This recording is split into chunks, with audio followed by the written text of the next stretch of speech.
Baik. Seterusnya, summa qada ajala, dan kemudian kami menentukan ajal bagimu, yaitu ajal kematianmu. Wa ajalum musamman indahu, dan ada satu lagi ajal yang berada di sisi Allah, yang Allah sajalah yang mengetahui akan hakikat ajal tersebut, yaitu tentang hari kebangkitan. Hanya Allah lah yang mengetahui akan hakikat hal tersebut. Baik. Di sini ada disebutkan ajal yang pertama dan disebutkan ajal yang kedua. Secara umum kita dah faham, ajal pertama kematian manusia, ajal yang kedua ialah hari kebangkitan di mana bumi ini dikiamatkan oleh Allah. Tetapi ada beberapa pandangan. Yang ni kita boleh rujuk satu tafsir muktabar yang lain, iaitu tafsir Ibnu Katsir. Al-Imam Al-Hafiz Abul Fida Ibnu Katsir rahmatullahu alaih.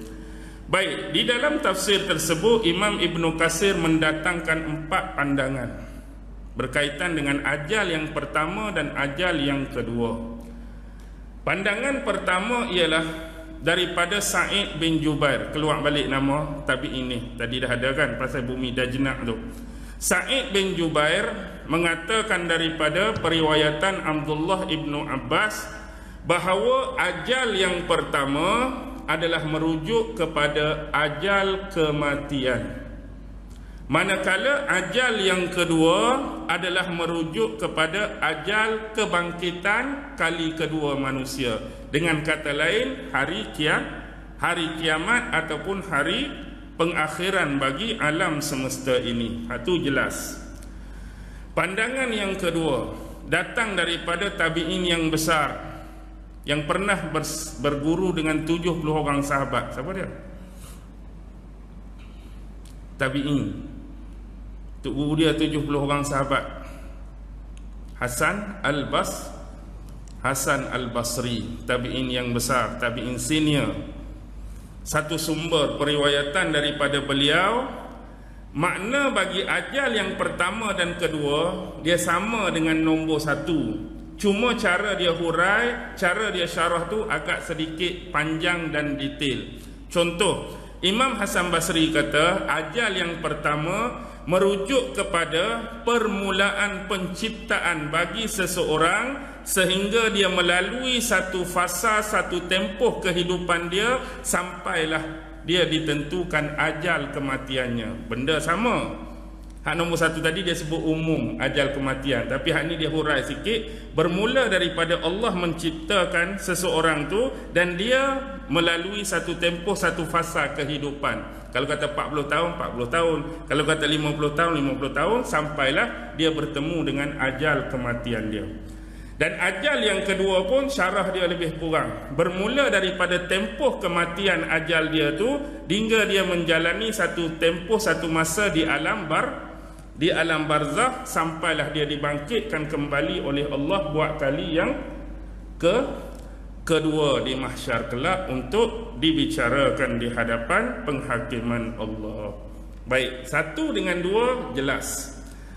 Tetapi bila masuk pandangan yang ketiga daripada bersumber riwayat Ibnu Abbas dan Mujahid, nombor 3 ni tuan-tuan terbalikkan hak nombor 1. Hak nombor 1 ajal pertama kematian, ajal kedua kiamat. Pandangan nombor 3 ni, ajal pertama itulah kiamat, ajal kedua tu baru kematian. Tukar ya. Benda sama lagi. Tukar. Yang keempat, hal ni sedikit gharib, aneh. Atiyah meriwayatkan satu sumber daripada Ibnu Abbas, ajal yang pertama merujuk kepada roh yang diambil oleh Allah ketika seseorang manusia tu tidur, dan roh ini dikembalikan semula selepas manusia tu bangun daripada tidur. Ajal yang kedua tu baru ajal kematian. Jadi hak nombor 4 ni langsung tak terlibat dengan hari kiamat. Dia punya pandangan. Ajal nombor 1 roh yang Allah ambil waktu tidur tu. Ajal yang kedua tu baru mati. Jadi kiamat tak ada kena-mengena dengan nombor 4. Dalil yang mereka guna Al-An'am ayat 60. wa huwallazi yatawaffakum bil-laili wa ya'lamu ma jarahtum bin-nahar. Dialah yang telah menidurkan kamu pada malam hari dan dia mengetahui apa yang kamu kerjakan pada waktu siang hari. Itu je beza dia. Poin yang paling penting rumusan di sini, Allah berbicara mengenai kekhususan ajal. Kekhususan ajal yang pertama iaitu ajal bagi setiap manusia.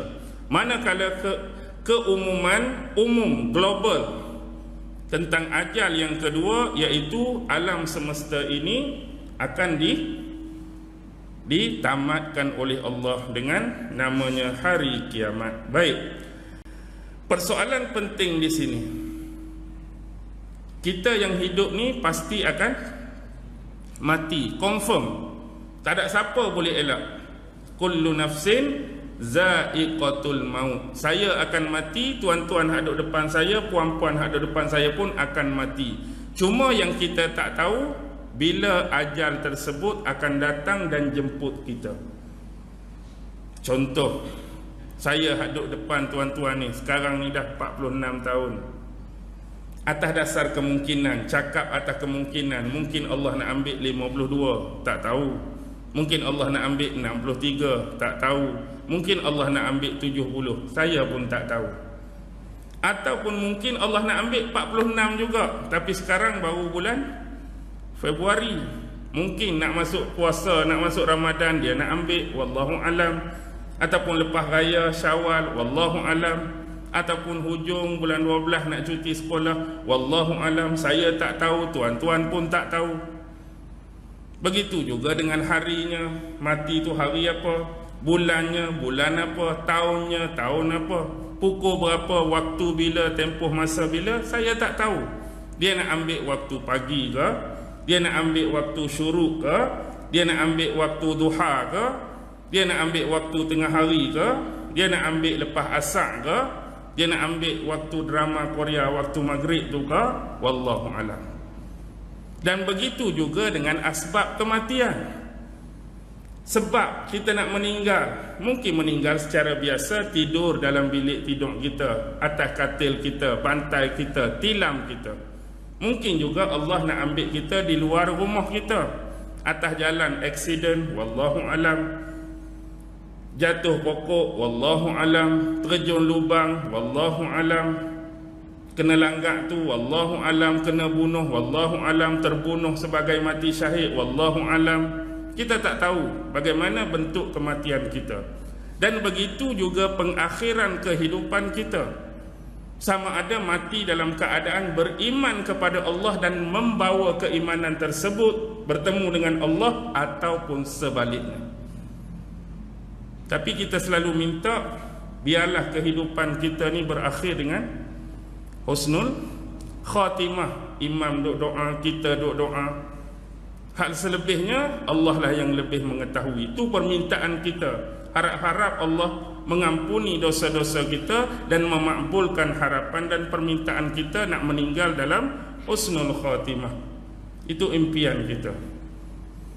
Bab mati, bila bercakap mati, tapi sebab itulah bila kita nak kait dengan isu-isu yang ada di akhir zaman, bagaimana keadaan kita nak meninggal, tuan-tuan.